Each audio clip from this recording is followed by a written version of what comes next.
السلام علیکم ورحمۃ اللہ وبرکاتہ. الحمد للہ رب العالمین والصلاة والسلام على اشرف الانبیاء والمرسلین. اما بعد فاعوذ باللہ من الشیطان الرجیم. بسم اللہ الرحمن الرحیم.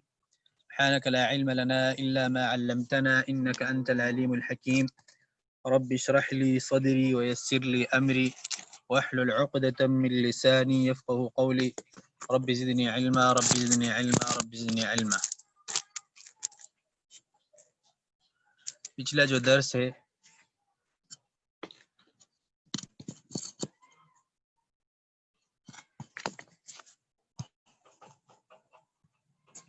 پچھلا سبق حروف تہجی کی ہم نے تقسیم کی تھی.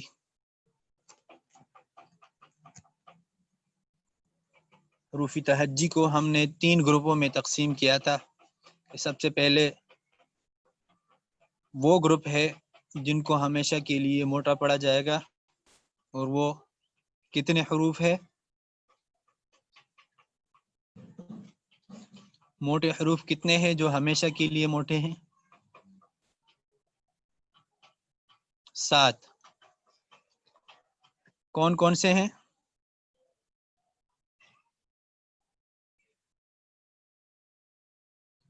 خا، صاد، جی ضاد، غین، جی خص ضغط قز. یہ پورا مجموعہ ہے. ٹھیک ہے.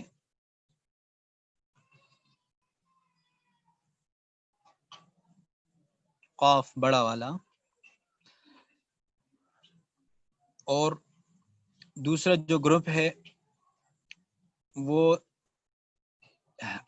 کبھی اس کو ہم موٹا کر کے پڑھیں گے اور کبھی ہم اس کو باریک کر کے پڑھیں گے. وہ کتنے حروف ہے؟ 3 حروف ہے، الف، لام اور را. لام کے ساتھ ہم نے ایک شرط بتائی تھی. کون سی شرط ہے وہ؟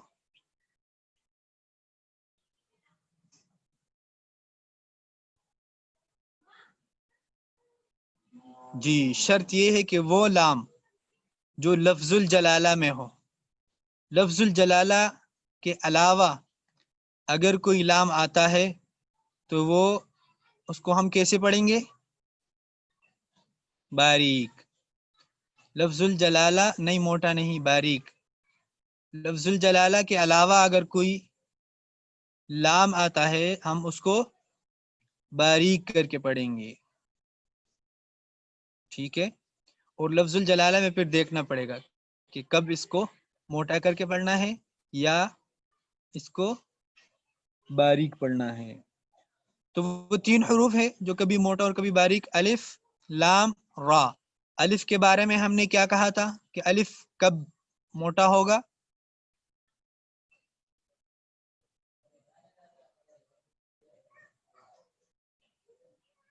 جی الف اپنے ماقبل کا تابع ہے. ٹھیک ہے. اگر الف سے پہلے کوئی حرف موٹا ہو تو الف بھی موٹا ہوگا، اور اگر الف سے پہلے لفظ باریک ہے تو الف بھی باریک ہوگا.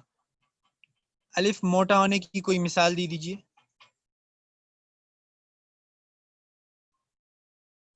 قال، ویری گڈ، قال. اور باریک ہونے کی کوئی مثال؟ خاشعہ، یہ بھی صحیح ہے.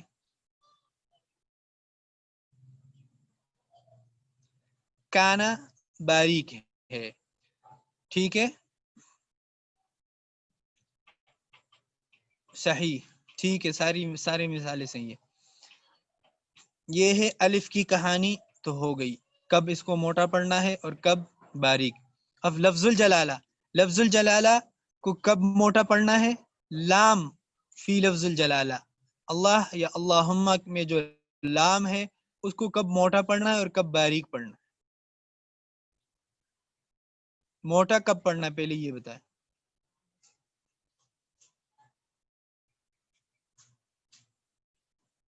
پہلے اس کی بات ختم ہو جائے میں باقی حروف کی طرف آتا ہوں کہ باقی حروف کو کیسے پڑھنا.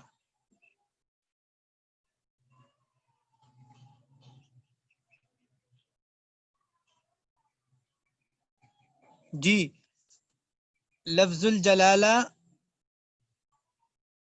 سے پہلے اگر زیر ہے، اس لام سے پہلے اگر زبر یا پیش ہے، موٹی کی بات ہو رہی ہے، تو اگر پہلے زبر ہے یا پیش تب اس کو ہم تفخیم کے ساتھ پڑھیں گے۔ تفخیم کس کو کہتے ہیں؟ یعنی پور پڑھیں گے، موٹا کر کے پڑھیں گے، ٹھیک ہے۔ تفخیم موٹا پڑھنے کو کہتے ہیں، اور ترقیق باریک پڑھنے کو۔ تو ہم نے کہا تھا نا کہ اوپر والے حرکات جو ہیں، یہ والی یہ جو اوپر زبر ہوتا ہے اور پیش ہوتا ہے، تو ان دونوں حالتوں میں ہم اس کو موٹا کر کے پڑھیں گے۔ کوئی مثال دیجئے۔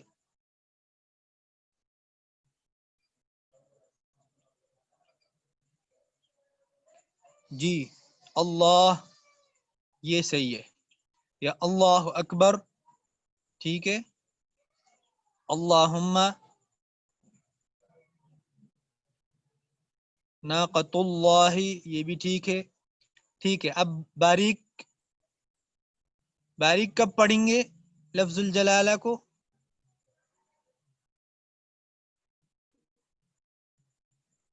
جی اگر لفظ الجلالہ سے پہلے زیر ہے تو ہم اس کو باریک پڑھیں گے، اور آپ نے جو آپ کا ہوم ورک تھا اس میں بھی آپ نے دیکھ لیا اور پڑھ بھی لیا، ٹھیک ہے، ماشاءاللہ۔ بسم اللہ مثال تھی وہاں پہ، اعوذ باللہ، الحمدللہ، سب کے نیچے زیر۔ لفظ الجلالہ سے پہلے کیا تھا؟ زیر۔ تو یہ ہو گیا لفظ الجلالہ والی لام جو ہے اس کی بھی کہانی ختم ہوگی۔ را کی کہانی باقی ہے، وہ ہم نے کہا تھا کہ بعد میں۔ اب یہاں پہ یہ لوگ پوچھ رہے ہیں کہ باقی حروف کو کیسے پڑھیں گے؟ پچھلی درس میں بھی ہم نے بتایا تھا کہ باقی حروف ہمیشہ کے لیے باریک پڑھیں گے، کیونکہ ایک کیٹیگری ہمارے پاس یہ ہے جو ہمیشہ کے لیے موٹا کر کے پڑھیں گے۔ ہمیشہ کے لیے کیسے پڑھیں گے؟ موٹا کر کے پڑھیں گے۔ وہ 7 حروف ہے، 7 حروف۔ ان 7 حروف کو آپ نے یاد رکھنے ہیں، وہ بھولنے نہیں ہیں، ٹھیک ہے۔ اور 3 حروف ایسے ہیں جو کبھی موٹے کبھی باریک، تو یہ ٹوٹل کتنے حروف ہیں؟ 10۔ یہ 10 حروف کو آپ نے اگر یاد کر لیے تو باقی جتنے حروف ہیں 19 حروف بچتے ہیں، وہ ہمیشہ کے لیے باریک ہے، وہ ہمیشہ کے لیے باریک ہے۔ الحمد سے لے کر والناس تک یہ سارے حروف کیسے پڑھیں گے؟ اس کو باریک کر کے پڑھیں گے، ٹھیک ہے۔ 7 حروف جو موٹے ہیں، آنکھیں بند کر کے آپ موٹا پڑھیں، اس کو حرکات کو مت دیکھیں، زبر زیر پیش کو مت دیکھیں۔ جو 19 حروف ہے اس کو آنکھیں بند کر کے باریک پڑھیں، حرکات کو مت دیکھیں، زبر زیر پیش کو مت دیکھیں۔ 3 حروف ایسے ہیں وہاں آپ نے حرکات کو دیکھنے، الف، لام۔ لام بھی کون سا؟ صرف لفظ الجلالہ میں، اور را۔ الف اور لام کا آپ نے پتہ لگا لیا، آپ کو پتہ چل گیا۔ را باقی ہے، وہ بعد میں آپ کو پتہ چلے گا انشاءاللہ۔ یہ تھا پچھلا درس۔ آج کا جو ہمارا درس ہے وہ ہے مخارج۔ ہم نئے چیپٹر میں جا رہے ہیں، نیا موضوع ہے، وہ ہے مخارج۔ مخارج کیا چیز ہے؟ مخارج مخرج کی جمع ہے۔ مخارج یہ کیا ہے؟ یہ جمع ہے۔ اس کا سنگولر کیا ہے؟ مفرد کیا ہے؟ مخرج۔ جی لفظ الجلالہ کے علاوہ جتنے بھی لام ہیں وہ سارے باریک ہے، یہ بات نوٹ کر لیں۔ اس لیے لفظ الجلالہ کے لام میں جو ہم نے شرط لگائی تھی وہ یہ ہے کہ وہ لام جو لفظ الجلالہ میں ہو، لفظ الجلالہ کے علاوہ کوئی بھی لام ہو باریک، ٹھیک ہے جی۔ مخارج مخرج کی جمع ہے۔ جی را کا میں نے کہا کہ الگ چیپٹر ہے اور وہ تھوڑا سا لینتھی ہے، ٹھیک ہے، وہ ہم نے خود لیٹ کر دیا ہے۔ جو ضروری چیزیں ہیں آپ کے لیے اس کو پہلے لیتے ہیں، جو زیادہ ضروری نہیں ہے اس کو بعد میں لیتے ہیں۔ مخارج سب سے ضروری ہے نہایت۔ آپ جتنا بھی میں آپ کو سبق دوں گا تو غلطیاں مخارج میں آئیں گی ضرور، تو آپ کو مخارج کا پہلے پڑھا دیا جائے اس کا پریکٹس ہوتا رہے گا تو انشاءاللہ بہتری آئے گی آخر تک. تو اگر میں آخر میں مخارج پڑھاؤں گا تو پھر اتنا فائدہ نہیں ہوگا، آپ کو پریکٹس نہیں ہوگی مخارج کا. جتنے بھی میں ابھی آپ کو انشاءاللہ ہوم ورک دوں گا تو اس میں ہم مخارج کو زیادہ فوکس کریں گے، اور جتنے بھی قواعد آپ نے پڑھے ہیں، تفخیم ہو گیا، ترقیق یہ موٹا اور باریک والی بات، اسی طرح لحن جلی اور خفی والی بات، تو یہ ساری چیزیں اس ہوم ورک میں آپ نے دیکھنے ہیں اور اس حساب سے آپ نے پڑھنا ہے. اور ان میں جو غلطیاں آئے گی تو میں وہ آپ کو وہاں پہ انشاءاللہ گروپ پہ بتا دوں گا. اب پچھلا جو ہوم ورک تھا اس میں ساری غلطیاں نہیں بتا رہا، جو چیزیں ہم نے پڑھی ہے اس کی میں بتا رہا ہوں، کیونکہ میں اگر نئی چیز کی غلطی نکالوں گا تو آپ کو مشکل لگے گا کہ یہ چیز ہم نے پڑھی نہیں ہے اور یہ غلطی نکال دی، تو پھر آپ اس چیز کے بارے میں پوچھیں گے کہ یہ کیا چیز ہے، تو معاملہ بگڑ جائے گا. تو جو چیزیں آپ نے پڑھی ہوگی، جو قواعد آپ نے پڑھے ہیں، اس چیز کی جو ہے نا غلطی ہم نکالیں گے، اور جو چیزیں ہم نے نہیں پڑھی اس کی غلطی اپنی جگہ پر چھوڑ دیں گے. ٹھیک ہے، یہ ہو گئی واٹس ایپ گروپ کی بات. تو آئیے مخارج کی طرف. مخارج میں نے کیا کہا؟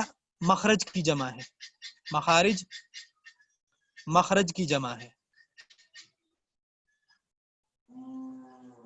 اور مخرج کس کو کہتے ہیں؟ مخرج کہتے ہیں نکلنے کی جگہ کو. نکلنے کی جگہ. آپ صبح گھر سے نکلتے ہیں تو آپ کا مخرج کیا ہے؟ گھر. ٹھیک ہے.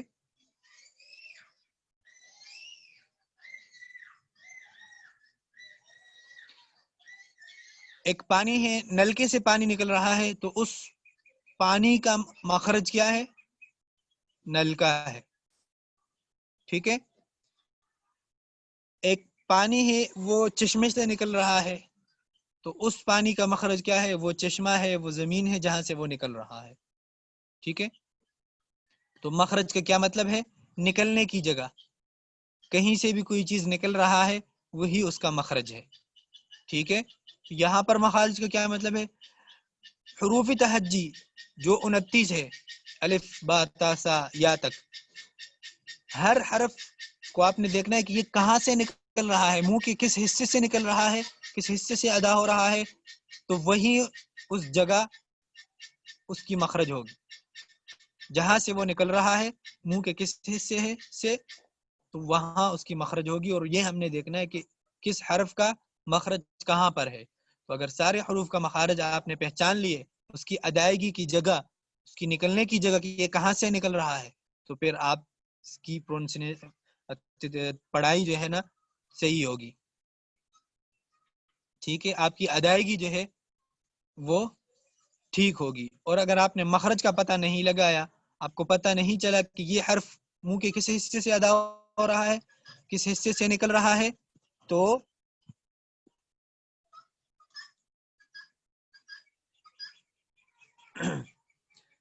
پھر آپ کی مخارج ٹھیک نہیں ہے، تو پھر آپ کی تجوید بھی کمزور ہوگی.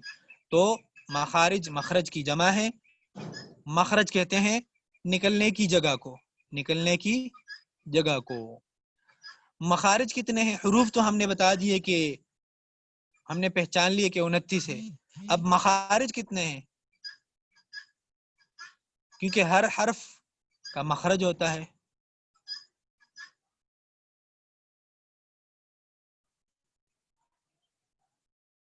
جی، مخارج میں کچھ اختلاف ہے. ایک چھوٹا سا،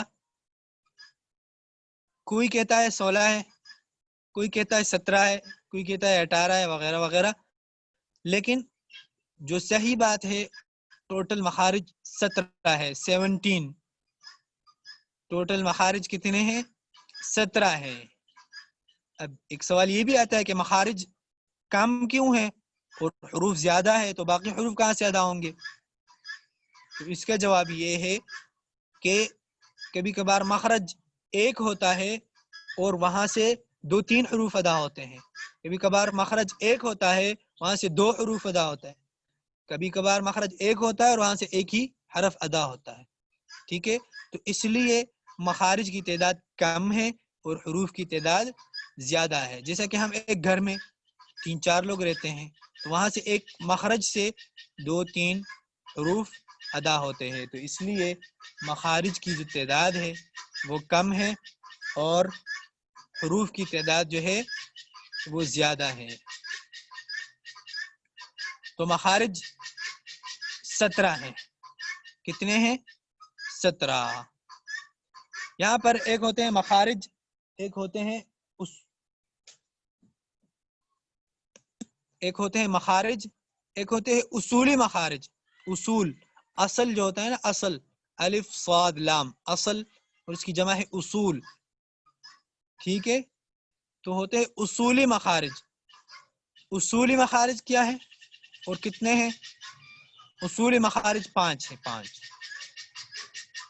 سمجھے آپ، یہ پلر اسلام کے جو 3 پلر ہیں نا، 5 پلر ہیں، کلمہ شہادتین ہے، کلمہ طیبہ جو ہے، اور نماز ہے، روزہ ہے، حج ہے، زکوٰۃ ہے، یہ 5 پلر۔ تو اسی طرح یہ آواز سب کو، میری آواز کم جا رہی ہے یا بعض کو؟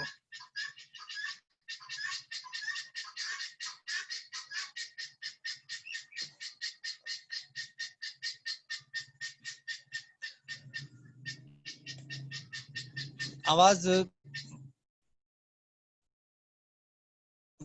پیچھے شور ہے، مجھے بھی تنگ کر رہا ہے۔ چلو یہ ایک شاید اگلی کلاس میں یہ مسئلہ ہو، باقی پھر انشاءاللہ میں کراچی جاؤں گا تو پھر بروج ہی سے انشاءاللہ کلاس لے لوں گا، تو پھر آسانی ہوگی۔ بس یہ کلاس ہے اور شاید اگلا کلاس میں پہنچا دوں کراچی تک، یا انشاءاللہ وہ بھی ہو تو یہ 1-2 کلاس کی بات ہے، انشاءاللہ پھر یہ چیزیں ٹھیک ہو جائے گی، کیونکہ یہ گاؤں کا سسٹم ہے اور گاؤں میں یہ چیزیں ہوتی ہے۔ اب میں کمرے میں جاتا ہوں تو وہاں پہ پھر سگنل نہیں آتے، تو یہ ایشو ہے یہاں پہ تھوڑا سا، تو اس لیے۔ اور میں انشاءاللہ 1 ہفتے یا 10 دن بعد جب کراچی جاؤں گا تو پھر بروج سے کلاس لوں گا، تو پھر یہ چیزیں ختم ہو جائیں گی۔ جی، اصول مخارج کی بات کر رہے تھے ہم۔ اصول مخارج 5 ہے، مطلب وہ پلرز ہے، مطلب ایک درخت ہوتا ہے، اس کے پھر شاخیں ہوتے ہیں۔ سمجھو مخارج کی جو ہم بات کر رہے ہیں، ایک درخت ہے مخارج، اور اس کی 5 شاخیں ہیں۔ یہ جو اصول بتا رہا ہوں، اصول مخارج 5 شاخیں ہیں، اور پھر ہر شاخ میں پھر پتے ہوتے ہیں۔ تو جو اصولی مخارج ہوتے ہیں، سمجھو یہ شاخیں ہیں 5، اور پھر جو مخارج ہے، پھر ہر شاخ سے مخرج نکلتا ہے، وہ پتے ہوں گے۔ تو اصولی مخارج 5 ہے، وہ نوٹ کر لے۔ نمبر 1 جوف دہن، یہ میں لکھ لیتا ہوں، جوف دہن۔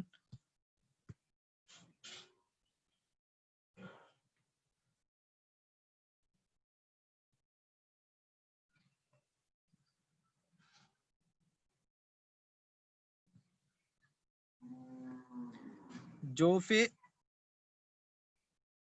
دہن، ٹھیک ہے؟ جوف، جیم واو فا دال ہاں نون، جوف دہن، یہ نوٹ کر لے۔ نمبر 1 سب سے پہلا جو اصول ہے وہ کیا ہے؟ جوف دہن اس کا نام ہے، یہ نوٹ کر لے۔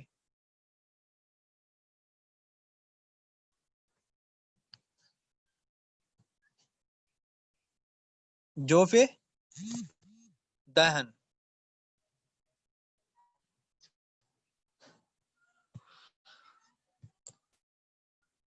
ٹھیک ہے؟ جوف دہن کیا چیز ہے، کس کو کہتے ہیں؟ آپ کا یہ جو منہ کا جو خالی حصہ ہے، منہ کا خالی حصہ جو ہے، اس کو جوف دہن کہتے ہیں۔ کون سا خالی حصہ؟ یہ آپ کا نیچے جبڑا ہو گیا، یہ والا، اور یہ اوپر جبڑا ہو گیا۔ درمیان میں یہ جو خالی جگہ ہے، تالو کے نیچے جو خالی جگہ ہے، اس کو کیا کہتے ہیں؟ جوف دہن۔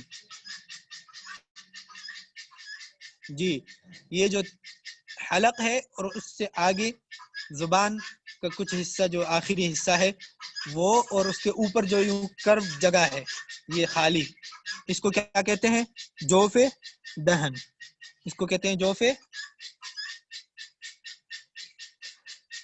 دہن۔ کیویٹی، جی بالکل، جو کیویٹی ہے منہ کا خالی جو خلا ہے، اس کو کہتے ہیں جوف دہن۔ تو یہ اصول نمبر 1 ہے. نمبر 2، اصول نمبر 2 جو ہے وہ کیا ہے؟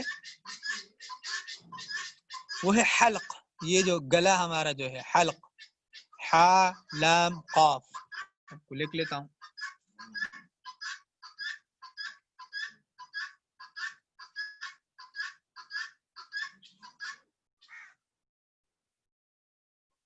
حلق، ٹھیک ہے،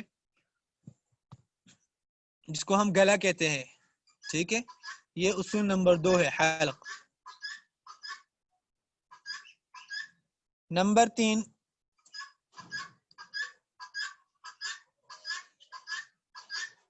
اصول نمبر 3 کیا ہے؟ لسان. لسان عربی میں زبان کو کہتے ہیں. یہ جو ہماری زبان ہے یہ لسان. ٹھیک ہے، یہ اصول نمبر 3 ہے.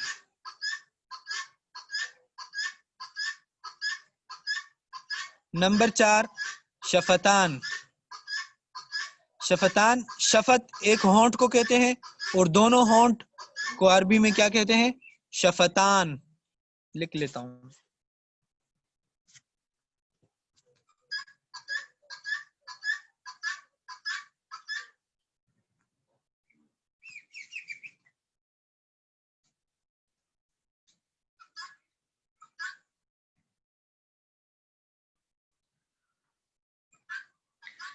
جی کیا تھا؟ حلق کے بعد شفتان، یہ شین ہو گیا، شفتان. ٹھیک ہے، حلق کے بعد ہو گیا لسان. ٹھیک ہے، اور پھر شفتان اور آخر میں خیشوم.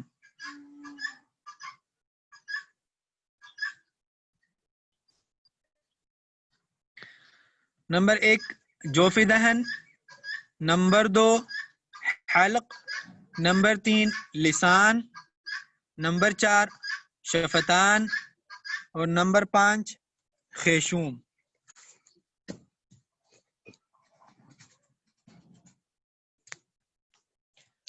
لسان آپ کو پتہ چل گیا کس کو کہتے ہیں؟ زبان کو. اور شفتان آپ کو پتہ چل گیا دونوں ہونٹوں کو کہتے ہیں. خیشوم کس کو کہتے ہیں؟ خیشوم ہمارا جو ناک کا جو بانسا ہے، ناک کا جو بانسا ہے اس کو کیا کہتے ہیں؟ اس کو کہتے ہیں خیشوم. ناک میں آواز جاتی ہے نا، ہمارا غنہ جب ہم کرتے ہیں ناک میں آواز لے کر جاتے ہیں تو وہ خیشوم سے ادا ہوتا ہے. ناک کا بانسا اس کو اردو میں کہتے ہیں، عربی میں اس کو خیشوم کہتے ہیں. یہ آپ کا جو ناک کا جو اندر یہ حصہ ہے اس کو کیا کہتے ہیں؟ یہ نسل کیویٹی کہتے ہیں، شاید کسی نے لکھ لیا. جی، تو یہ اس کو کہتے ہیں خیشوم. یہ ہے 5 اصول مخارج. ٹھیک ہے، تو آپ سے سوال ہوگا مخارج کتنے ہیں؟ آپ نے بتانے ہیں 17. اگر سوال ہوگا اصول مخارج کتنے ہیں، تب بھی آپ نے ایکٹیو رہنا ہے کہ یہ سوال اصول مخارج کے بارے میں ہو رہا ہے یا مخارج کے بارے میں. اکثر امتحان میں یا کوئی آپ سے پوچھ رہا ہوتا ہے تو اس میں بندہ پھر کنفیوز ہو جاتا ہے، ڈائریکٹ بتاتا ہے. وہ بندہ اصول مخارج کے بارے میں پوچھ رہا ہوتا ہے، آپ ڈائریکٹ مخارج کے بارے میں بتاتے ہیں تو پھر آپ کا سوال غلط ہوگا. یا اگر امتحان میں آتا ہے تو تب بھی آپ کو تھوڑی سی، تو آپ نے ایکٹیو رہنا ہے. ٹھیک ہے، تو اصول مخارج 5 ہے اور مخارج 17 ہے. ان اصول سے مخارج ہی نکلیں گے. یہ جو مخارج ہے یہ ان اصول سے نکلیں گے، 5 سے. یہ سارے جو 17 مخارج ہے یہ ان 5 سے باہر نہیں جائیں گے. کوئی مخرج جوف دہن میں ہوگا، کوئی مخرج حلق میں ہوگا، کوئی مخرج لسان میں ہوگا، کوئی مخرج شفتان میں ہوگا، کوئی مخرج خیشوم میں ہوگا، ان 5 سے یہ مخارج کہیں نہیں نکل سکتے، یہ سارے 17 مخارج بھی ان 5 میں آئیں گے، اور یہ سارے 29 حروف بھی یہاں آئیں گے اور اسی جگہوں سے نکلیں گے۔ تو آپ نے صرف یہ معلوم کرنا ہے کہ ہر حرف کا کہ یہ کہاں سے اور کس حصے سے نکل رہا ہے۔ تو آتے ہیں مخرج نمبر 1 کی طرف۔ جیسا کہ ہم نے کہا اصول نمبر 1 وہ کیا تھا؟ جوف دہن، اس کا کیا نام تھا؟ جوف دہن۔ اور مخرج نمبر 1 کا بھی نام ہے جوف دہن، دونوں کا ایک ہی نام ہے، ٹھیک ہے؟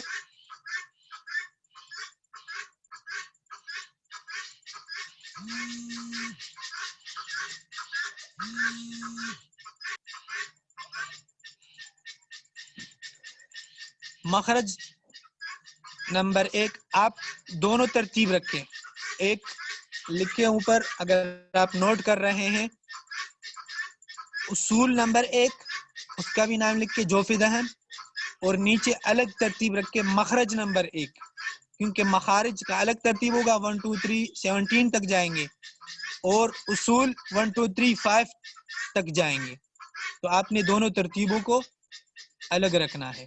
تو یہاں پر نمبر 1 جو ہے اصول بھی ایک ہے جس کا نام کیا ہے؟ جوف دہن، اور اس مخرج کا بھی نام جوف دہن ہے۔ اور جوف دہن آپ کو پتہ چل گیا، منہ کا جو کیوٹی ہے، خالی حصہ ہے، اس کو کیا کہتے ہیں؟ یہ جو خالی جگہ ہے اس کو کہتے ہیں جوف دہن۔ اس سے 3 حروف ادا ہوں گے، اس جوف دہن سے، اس مخرج سے کتنے حروف ادا ہوں گے؟ 3 حروف ادا ہوں گے۔ کون سے؟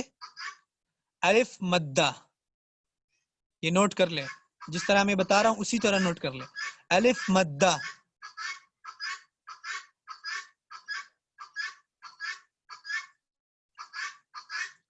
نمبر 2 واو مدہ۔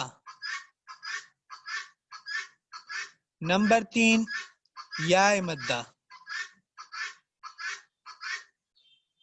اب میں ابھی آپ کو بتاتا ہوں کہ الف مدہ کیا ہوتا ہے، واو مدہ کیا ہوتا ہے، اور یا مدہ کیا ہوتا ہے، ٹھیک ہے؟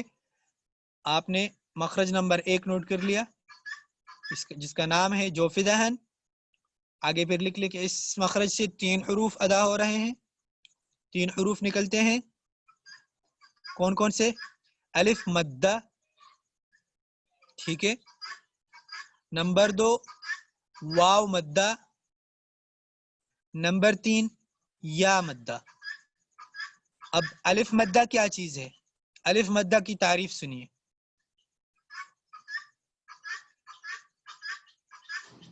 الف ہمیشہ خالی ہوتا ہے، ٹھیک ہے؟ اس پہ زبر زیر نہیں ہوتا۔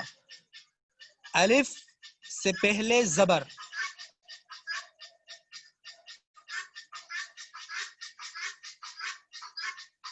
الف سے پہلے زبر ہو تو یہ الف مدہ ہے۔ یہ کیا ہے؟ الف مدہ۔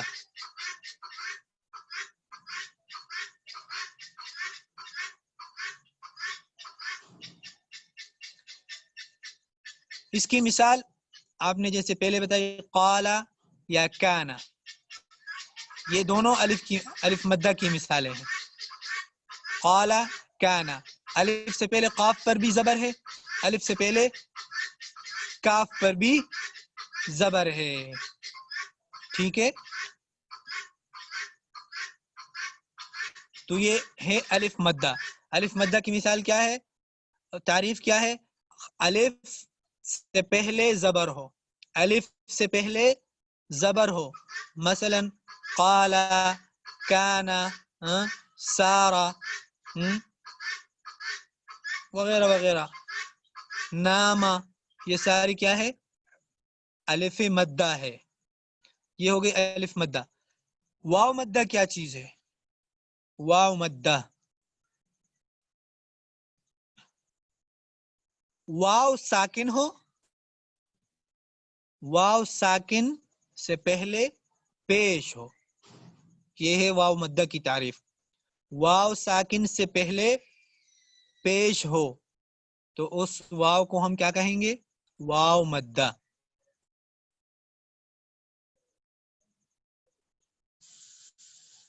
سمجھ آ گیا واو مدہ؟ واو ساکن، ساکن مطلب جس پہ کوئی حرف نہ ہو، زبر زیر پیش، جس پر کوئی حرکت نہ ہو، زبر زیر پیش وغیرہ وغیرہ،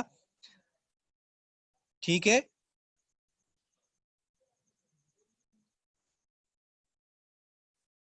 ساکن جو دال کی طرح مڑی ہوئی شکل جس کو جزم کہتے ہیں اردو میں، وہ ہو تو اس کو عربی میں پھر ساکن کہتے ہیں اس حرف کو، یعنی جس پر حرکت نہ ہو. ٹھیک ہے. اور اس کی مثال اب میں آپ کو آسان مثالیں دیتا ہوں. چلو یہ الف مدہ کی مثال آپ سمجھے، با، جس طرح قاعدے میں آپ نے لکھا ہے وہ دیکھا ہے نا، با، با الف زبر با، با واو پیش بو. تو یہ جو با ہے، یہاں پر با کے بعد الف اور الف سے پہلے زبر ہے، تو یہ الف مدہ ہے. اب اس کو بو کر لے، با واو پیش بو. اب یہاں پر واو ساکن ہے اور اس سے پہلے با پر پیش ہے، تو یہاں پر اس واو کو ہم کیا کہیں گے؟ واو مدہ. جی اکونو، تکونو، یہ سارے کیا ہے؟ نکونو، یہ سارے واو مدہ ہے. آپ نے اس قاعدے کو دیکھنا ہے، اس تعریف کو دیکھنا ہے، اس کو یاد کرنا ہے. تو آپ جتنے بھی پھر واو آئیں گے، مثال جس طرح بھی آ جائے آپ کو سمجھ آ جائے گا، کیونکہ آپ نے مین چیز سمجھ لی. واو ساکن ہو، اس سے پہلے پیش ہو، مثالیں ہزاروں ہو سکتی ہے، یکونو بھی ہے، نکونو، تکونو، یہ ساری ہیں. ٹھیک ہے.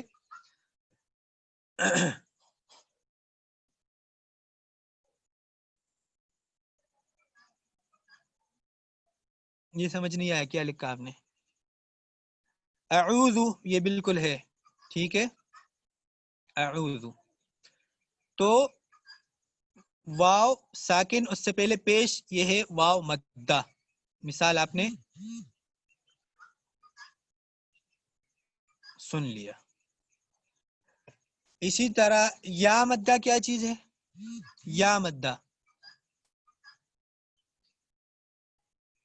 یا ساکنہ ہو، یا ساکنہ سے پہلے زیر ہو، یا ساکنہ ہو، یا پر کوئی حرکت نہ ہو، ساکنہ ہو، جزم ہو، اور اس سے پہلے زیر ہو، زیر، جس کو عربی میں کسرہ کہتے ہیں.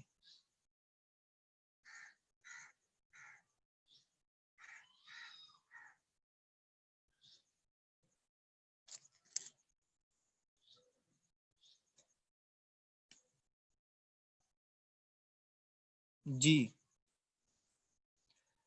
مثال وہی جس طرح پہلا تھا نا، با الف مدہ، اسی طرح بو واو مدہ، اسی طرح بی یا مدہ، یعنی یا ساکنہ ہے اور اس سے پہلے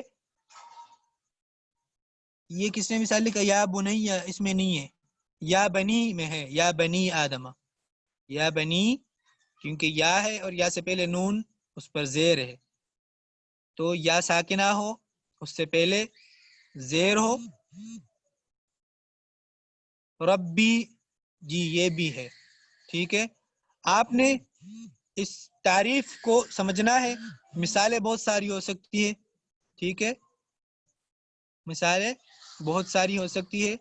علیم یہ بھی صحیح ہے، الذی یہ بھی صحیح ہے، والذی یہ بھی صحیح ہے، ساری صحیح ہے. تو یہ مدہ کی تعریف آپ نے سن لی. الف مدہ کی کیا تعریف ہے؟ الف سے پہلے زبر ہو، ٹھیک ہے. اور اسی طرح واو مدہ کی کیا تعریف ہے؟ واو ساکن سے پہلے پیش ہو. یا مدہ یا ساکنہ سے پہلے کیا ہو؟ زیر ہو.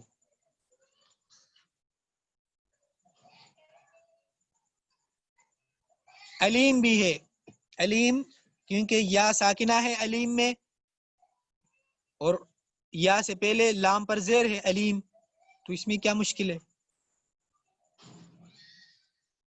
ٹھیک ہے. اسی طرح علیم بھی ہے، عین کے ساتھ، حمزہ کے ساتھ. تو یہ حروف مدہ. ان تین حروف کا کیا نام ہے؟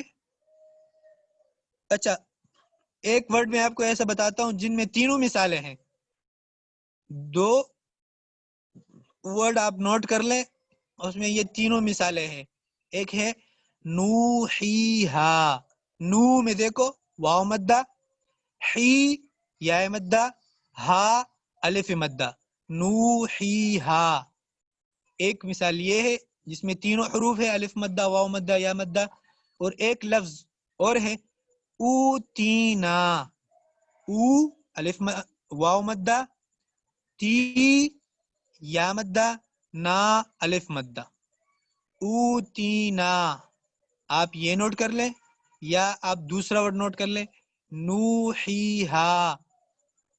تو یہ دو حروف ایسے ہیں، اور بھی ہیں ہوں گے، لیکن یہ دو میں آپ کو بتا رہا ہوں کہ یہ دو حروف ایسے ہیں جن میں تینوں حروف مدہ جمع ہے. لکھ لیتا ہوں چلو.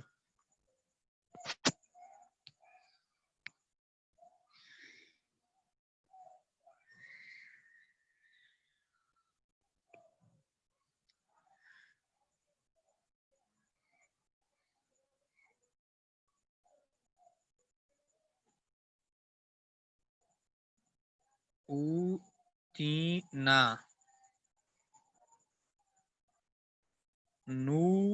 نوحیہا. یہ زبر زیر خود لگا لے. اوتینا، او میں دیکھو واو ساکن ہے، اس سے پہلے حمزہ پر پیش ہے، تو او یہ ہو گیا واو مدہ. تی یہاں پر یا ہے، تو یا سے پہلے جو تا ہے اس پر زیر ہے تی، ٹھیک ہے، تو یہ ہو گیا یا مدہ. اور نا الف ہے، اس سے پہلے نون پر زبر ہے، تو یہ ہے الف مدہ. اسی طرح نوحیہا، نون پر پیش ہے واو سے پہلے، ٹھیک ہے، تو واو مدہ ہو گیا. حی یا سے پہلے زیر ہے، اور ہا الف سے پہلے زبر ہے. تو یہ دو الفاظ ایسے ہیں جس میں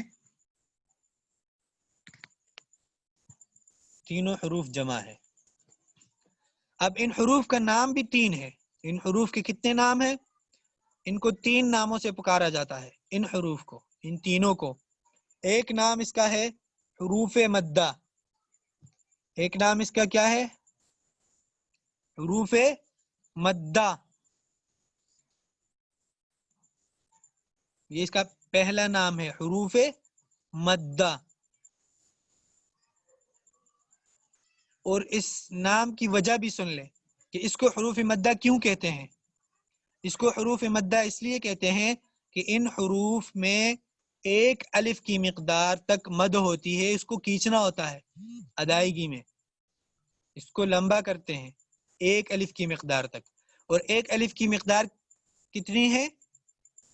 ایک الف کی مقدار، اس انگلی کو دیکھ لیں، اس کو نارملی بند کرنے میں جتنا ٹائم لگتا ہے یہ ایک الف کی مقدار ہے، یا اس کو نارملی کھولنے میں جتنا ٹائم لگتا ہے یہ ایک الف کی مقدار ہے. تو جب آپ یہ حروف پڑھیں گے اس کو ایک الف کی مقدار تک آپ مد کریں گے، کھینچیں گے اس کو، جیسا کہ با، بو، بی. اس کو نارملی بند کرنے میں جتنا ٹائم لگتا ہے یا اس کو نارملی کھولنے میں جتنا ٹائم لگتا ہے یہ ایک الف کی مقدار ہے. اور ان حروف کی بھی مقدار ایک الف ہے. ایک الف تک ہم اس کو کھینچ کر لفظ کو پڑھیں گے. ٹھیک ہے، تو کیا کہا ہم نے؟ حروف مدہ، اس کا پہلا نام کیا ہے؟ یہ جو ابھی بتا رہا ہوں حروف مدہ کی ادائیگی کا بتا رہا ہوں. جب آپ اس کو پڑھیں گے، ادا کریں گے، تو اس کو ایک الف تک کھینچیں گے، ایک الف کی مقدار تک. اور ایک الف کی مقدار کیا ہے؟ اس انگلی کو نارملی بند کرنا یا نارملی کھولنا، اس میں جتنا ٹائم لگتا ہے وہ ایک الف کی مقدار ہے. ٹھیک ہے،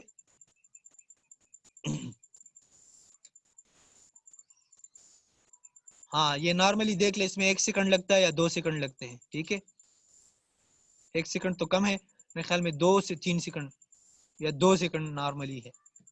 ٹھیک ہے، تو اس کو حروف مدہ کہتے ہیں. اور کیوں کہتے ہیں؟ کیونکہ اس میں ایک الف کی مقدار تک مد ہوتی ہے. یہ ساری چیزیں پوچھی جائے گی آپ سے. ٹھیک ہے، نمبر 2، اس کا دوسرا نام کیا ہے؟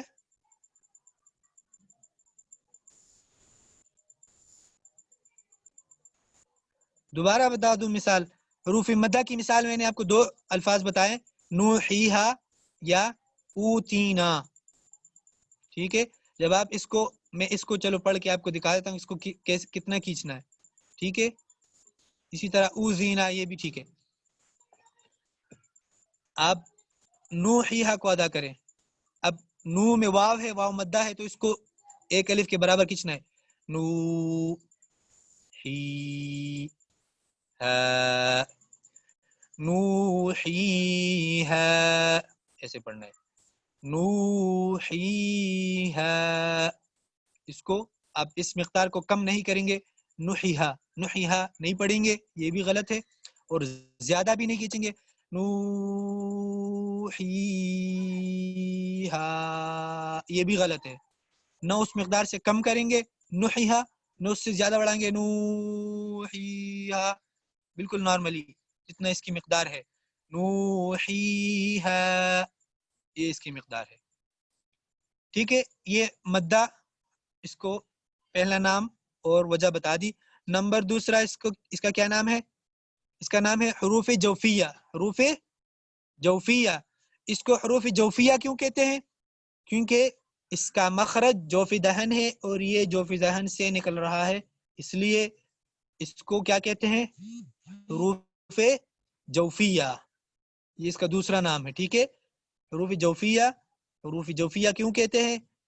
کیونکہ اس کا مخرج جوف دہن ہے، یہ جوف دہن سے ادا ہو رہا ہے، اس لیے اس کو حروف جوفیہ کہتے ہیں. یہ اس کا دوسرا نام ہے. تیسرا نام کیا ہے؟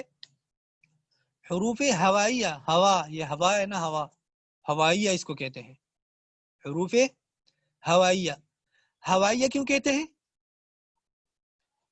کیونکہ ان حروف کا اختتام جو ہوتا ہے، جو لاسٹ پوائنٹ ہے، وہ ہوا میں ہوتا ہے.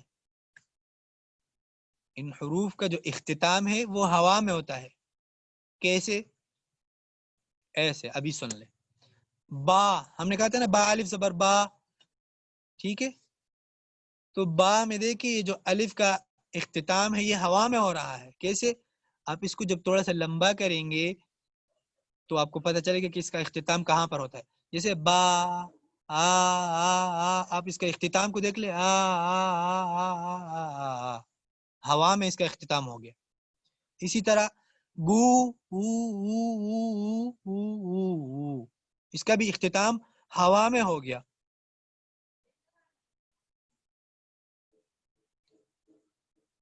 جی جی، حروف ہوائیہ یہ عربی میں ہے، اور ہوا بھی عربی میں استعمال ہوتا ہے، ٹھیک ہے.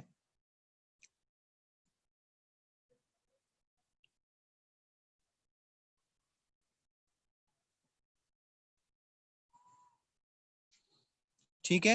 اور اسی طرح بی میں دیکھیں، بی اس کا بھی اختتام کہاں پر ہے؟ اختتام اس کا ہوا میں. تو اس لیے اس کو کیا کہتے ہیں؟ حروف ہوائیہ. میں آپ کو لکھ کر بتا دیتا ہوں اس کو کیسے لکھتے ہیں.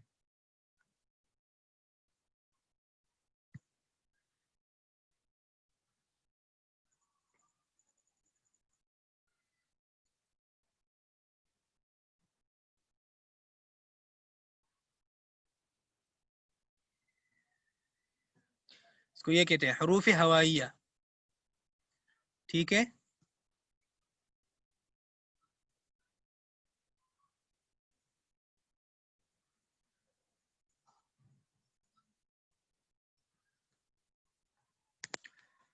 حروف ہوائیہ. تو یہ آج کا سبق، اس کا خلاصہ دوبارہ سے سن لیں. شروع سے میں بتا رہا ہوں. مخارج، مخرج کی جمع ہے، اور مخرج کہتے ہیں نکلنے کی جگہ کو، ٹھیک ہے. مخرج کس کو کہتے ہیں؟ نکلنے کی جگہ کو.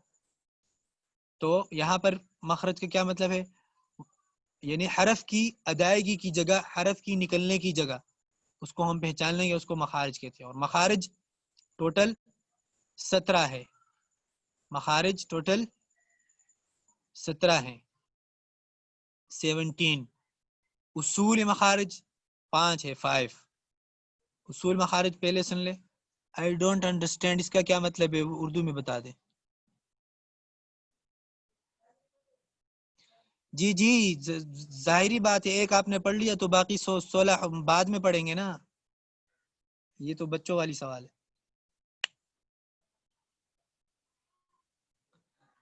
کس کو سمجھ نہیں آ رہی اور کیا چیز سمجھ نہیں آ رہی سوال کریں. کوئی بھی چیز سمجھ نہیں آئی سوال کریں. یہاں پر اگر آپ کو ٹائم نہیں ملے یا کمنٹ بہت زیادہ آ رہے تو آپ کا کمنٹ اگر گزر جائے تو بعد میں آپ واٹس ایپ پہ پرسنل میں ایڈمن سے رابطہ کر سکتے ہیں، اس میں میرا نمبر ہے تو آپ وہاں سے سوال پوچھ سکتے ہیں. اچھا یہ انگلش مین ہے، انگلش مین ہے تو ہم اردو مین ہیں، ٹھیک ہے. یہاں پر نماز کی بھی ٹائم ہو رہا ہے تو تھوڑا سا مختصر سن لی جلدی جلدی.